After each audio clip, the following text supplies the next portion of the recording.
कारण शास्त्र बोलतंय की तुम्ही पडू नये म्हणून प्रार्थना करा. म्हणून प्रार्थना करणं एवढं इम्पॉर्टंट आहे.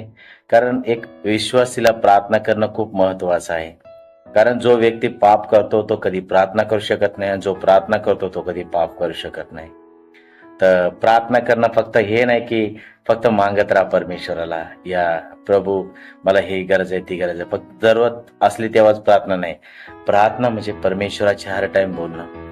परमेश्वराने आदामाला हवाला फक्त त्याच्यासाठी बोलण्यासाठी बनवलं होतं. जेव्हा ते आदनच्या वाटिकेमध्ये राहत होते, ना तिथं पाप होतं, ना दुःख होतं, ना मेहनत होती, ना काय होती. कारण परमेश्वराने सर्व गोष्टी त्यांना दिल्या होत्या. परमेश्वराने फक्त त्यांना यांच्यासाठी बनवलं होतं की मी यांच्याशी बोलू.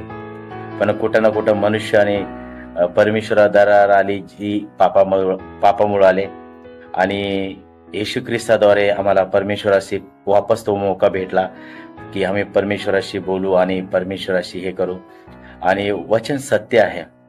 वचन, लोक तुम्हाला जे बोलतात तुम्ही ते नाहीत. या दुनियात हर एक व्यक्ती परमेश्वराने कोणालाही फालतूमध्ये बनवलं नाही, काहीतरी उद्देशाने बनवलं, काहीतरी प्लॅननी बनवले.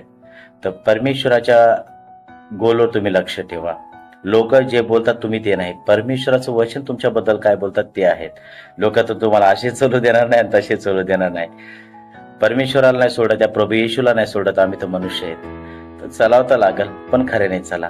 एकट्यामध्येही निर्दोष असले पाहिजे परमेश्वरासोबत. कारण फक्त लोकांना नाही तर परमेश्वरांना घाबरा, आणि देव खरा आहे. आणि your most important prayer life, खूप महत्वाची प्रेयर लाईफ. जेव्हा तुम्ही होलीनेस मध्ये चालतात, परमेश्वर ऑटोमॅटिक तुम्ही लोकांमध्ये अलग दिसतात.